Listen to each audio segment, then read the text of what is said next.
Children, our next type of economy is socialist economy.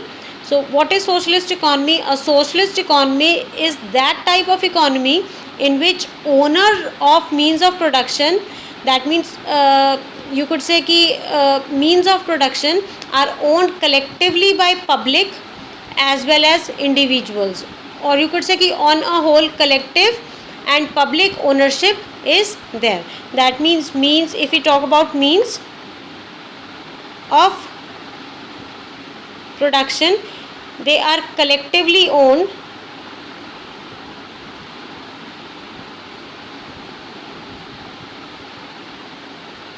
by the public.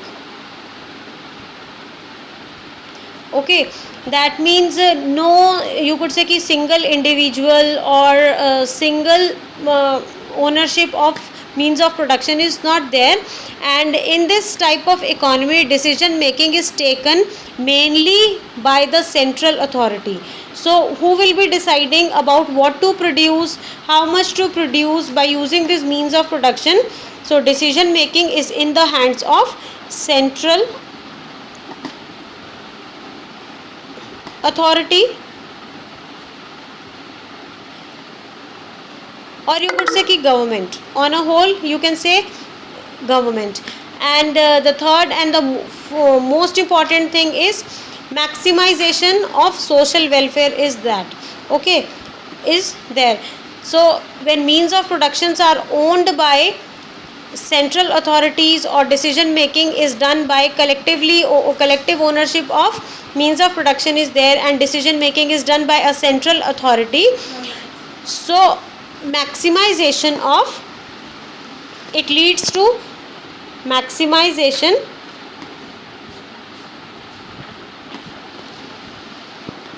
of social welfare of the economy is there. So ultimately this economy lays stress on the social welfare of the economy. So further talking about the features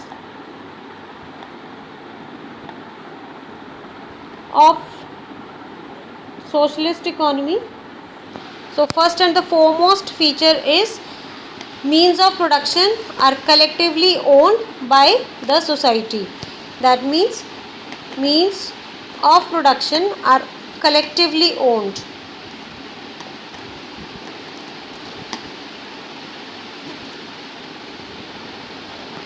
by the society. Means of production are collectively owned by the society means कि not a single individual is owning all those means of production. A collective hold of the society is there on the means of production. Then the second point over here is maximization of social welfare. In this type of economy, or you could say in socialist economy, special stress is laid on the maximization social welfare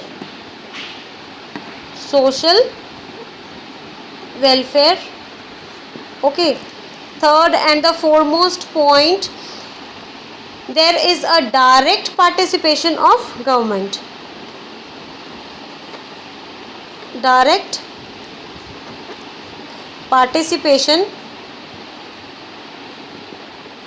of government is there in this economy because means of production are owned by the society collectively. So government not only prepares rules and regulation, or you could say maintenance of law and order is there by the government, but it also frame policies how to use these means of production, when, where, for what, and what will be produced and whom it will be allocated.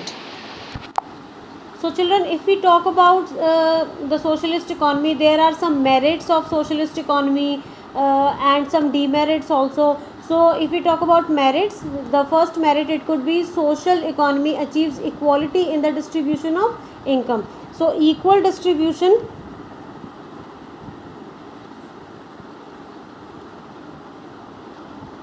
equal distribution of income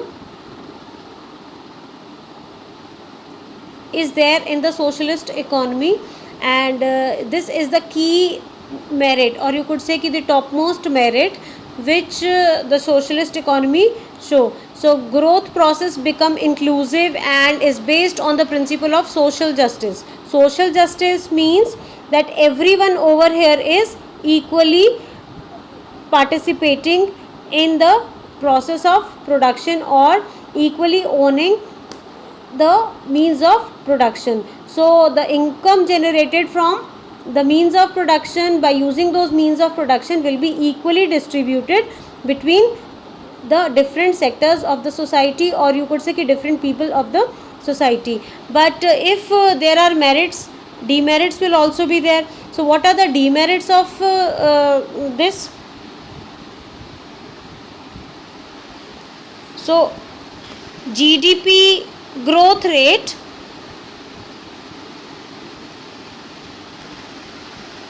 is slow. Okay, growth rate of GDP is quite slow in socialist economy, because production is not directly by the principle of you could say ki production is not directly done by individual, or whole of the society is included in it, and profit maximization is the main aim नहीं है यहाँ का. main aim है social welfare. So if profit maximization is there, is the social aim, as we talk about capitalist economy, so ये demerit हो जाता है यहाँ पे. it mainly aims on social welfare. social welfare is the main aim, not profit maximization. Okay, so this is also one of the most important demerit which is under socialist economy.